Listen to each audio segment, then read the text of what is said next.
Mulalah. Terima kasih karena telah menerima uh, untuk menjadi salah satu individu untuk ditemu Rama untuk untuk melengkapkan assignment saya. Tetapi sebelum kita mula, boleh memperkenalkan diri, Cikgu.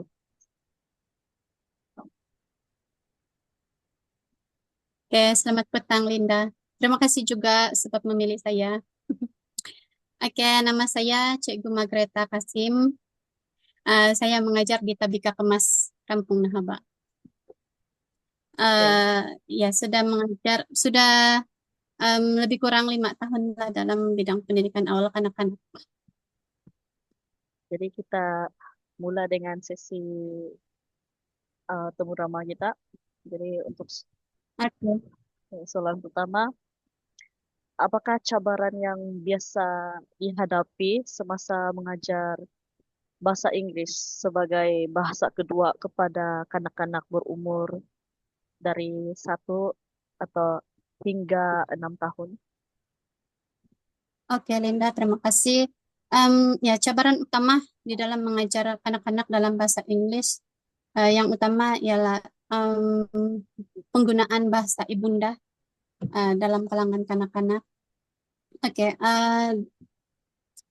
di sini saya melihat anak-anak mengalami kekeliruan bahasa antara bahasa Inggris dengan bahasa pertuturan harian di rumah seperti bahasa Bajau dan juga bahasa eh, English lah, bahasa Bajau, bahasa dusun. Jadi melalui bahasa ibunda yang digunakan harian di rumah itu, apabila di sekolah anak-anak mengalami kekeliruan bahasa lah. Cabaran lain em, penggunaan eh, tidak pengaruh animasi kartun daripada Indonesia. Jadi kebanyakan kanak-kanak yang baru masuk di sekolah, em, mereka menggunakan bahasa Indonesia. Contohnya ketam, kepiting, kereta, mobil, itik, bebek, macam itulah. Itu salah satu faktor cabaran utama lah guru-guru untuk mengajar bahasa Inggris. Cabaran lain, tumpuan kanak-kanak pendek saja. Jadi kanak-kanak itu mudah hilang fokus. Paling lama pun dalam 15 hingga 20 menit anak-anak sudah mulai bosan dan tidak fokus sudah di dalam kelas lah. Oke. Hmm. Jadi bagaimana cikgu menangani masalah masalah tersebut dalam berbahasa Inggris, terutamanya bagi mereka yang sukar berkomunikasi atau memahami asas bahasa tersebut. Boleh kongsikan Oke. kaidah atau aktiviti yang digunakan? Ya. Oke, ya kaidah yang biasa digunakan dalam pendidikan awal kanak-kanak. Kanak-kanak ini suka menyanyi, suka menari, jadi kita gunakan em, eh, kaidah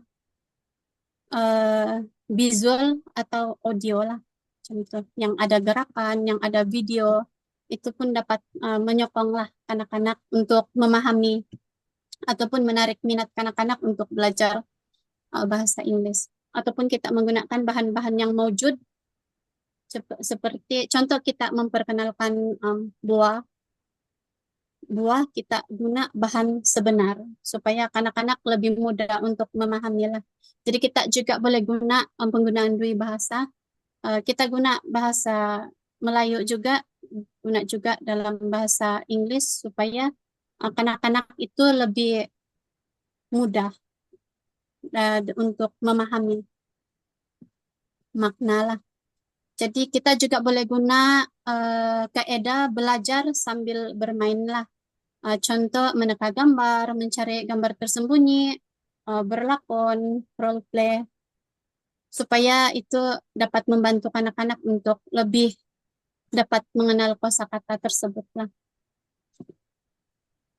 Em, Satu lagi kaidah kita boleh gunakan kaidah gerakan fisikal. Kita boleh guna contohnya kita sebut run. Jadi guru pun buat demonstrasi lari Oh, supaya anak-anak cepat paham lah. Jump, ya. uh, Lompat. jump, guru lompat juga. Macam Oh, itu supaya anak-anak cepat paham apa yang ah, kita sampaikan. hmm. Hmm. Jadi kena buat Oke, juga lah supaya guna mereka ayat ikut. muda. Ya, ya Ah, macam tuh supaya itu kanak-kanak pun cepat paham lah, dorang mudah ingat. Oke, jam semua jam. Guna ayat mudah dan pendek sajalah, tidak perlu yang panjang-panjang sebab dorang pun baru belajar kan. jadi Apa lagi? Penglibatan ibu bapak pun penting juga lah. Jadi kita boleh minta bantu ibu bapak, uh, tolong bantu kanak-kanak untuk bacakan buku cerita bahasa Inggris di rumah. Ya, tapi kadang-kadang ada juga ibu bapak yang tidak fasih kan bahasa Inggris, ada yang tidak tahu sebab lebih banyak menggunakan bahasa ibunda macam dusun. Jadi guru boleh bantu juga ibu bapak buatlah pembelajaran interaktif yang sesuai dengan kanak-kanak, guna teknologi lah. Contoh macam word wall macam tu ada, itu boleh search di Google nanti. Ibu bapak supaya ibu bapak dapat terlibatlah sekaligus orang juga dapat pantau perkembangan anak-anak dorang lah. Nah itu aja lah. Jadi pada pendapat cikgu, apakah sekurang-kurangnya dua faktor utama yang mempengaruhi keupayaan kanak-kanak untuk belajar, menguasai atau memperoleh bahasa Inggris? Hmm, ya, untuk guru dan ibu bapak. Oke. Eh, mm, ini Untuk soalan pikir sudah. untuk anak-anak, maaf. Untuk anak-anak. Ah, Pendedahan boleh ulang soal. Oh, pada pendapat cikgu, apakah sekurang-kurangnya dua faktor utama yang mempengaruhi keupayaan kanak-kanak untuk belajar bahasa Inggris? Oke. Dua faktor utama supaya anak-anak boleh menguasai bahasa Inggris. Pendedahan eh, pendedahan awal sejak dari kecil lah. Ya, ibu bapak bertutur dalam bahasa Inggris dengan kanak-kanak di rumah, boleh selang-selikan lah supaya kanak-kanak tidak mengalami kekeliruan. Ya. Atau sekiranya ibu bapak itu kurang fasih dalam bahasa Inggris, ibu bapak boleh galakkan anak-anak itu menonton rancangan-rancangan uh, yang berbahasa Inggris lah, tapi sesuai dengan peringkat umur lah.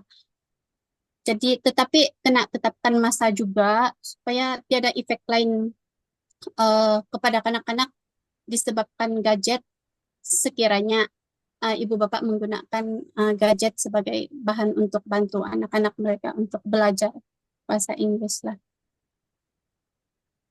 Oke, kaidah lain bagi kalau untuk guru, guru kena wujudkan, kena em, menggunakan cara mengajar yang seronok lah, yang dapat kasih bangkit minat anak-anak.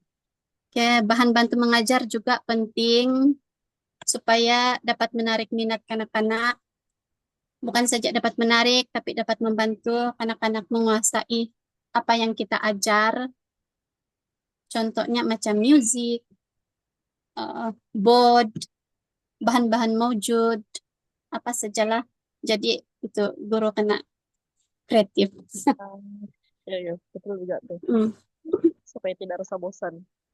Jadi, ya, ah, boleh kongsikan nasihat atau amalan terbaik untuk membantu guru-guru lain atau ibu bapak dalam menyokong proses uh, pemerolehan bahasa kedua anak-anak, terutamanya dalam persekitaran berbilang bahasa. Oke. Oke, untuk mengajar anak-anak nih, terutamanya yang dari umur 1 tahun sampai 6 tahun, tidak mudah sebenarnya. Perlu kesabaran, ketenangan. Hmm. Jadi, dan yang paling penting kita tidak memaksa murid lah untuk belajar, enjoy saja. Jadi, apa yang perlu guru lakukan ialah apabila dikaitkan dengan pelbagai bahasa, ketika mengajar, hubung kaitkan bahasa ibunda dengan bahasa Melayu ataupun bahasa English. Guna dui bahasa lah, macam tu. Supaya kanak-kanak dapat mudah menyerap lah apa yang kita ajar. Kita macam yang saya bilang tadi, kena kreatif lah. Contoh kalau macam dui bahasa, kereta, car. Sebab kadang-kadang budak ini, anak-anak ini dia tidak sebut kedua-dua bahasa itu, tapi orang sebut bahasa lain. Eh, Mobil, dia bilang. Itik, Oh, bebek. Dorang yang betul, anak-anak itu yang betulkan kita. No, teacher salah. Itu bukan car, itu mobil. Macam oh, itu. Jadi itu pun salah satu cabaran juga itu untuk anak-anak. paham, Jadi, paham. ya, jadi kena kaitkan lah dan itu bahasa. Hmm. Oke, cipta juga suasana yang positif, suasana pembelajaran yang positif, yang menyeronokkan. Hmm, Biasalah tuh kalau kanak-kanak suka menyanyi, bawalah dorang menyanyi dalam bahasa English kan, Ya. bermain, apa itu, bagi pujian untuk anak-anak itu pun dapat membantu dorang apa belajar lebih bersemangat lah. Hmm, itu sajalah. Oh ya, kalau untuk ibu bapak, berilah pendedahan kepada anak-anak, tonton rancangan atau lagu dalam bahasa Inggris, bacakan buku cerita, gunakan bahasa campur lah supaya membantu anak-anak dalam pendedahan bahasa Inggris. Itu saja. Ya. Terima kasih, Cikgu. Selamat. Ya, sama-sama.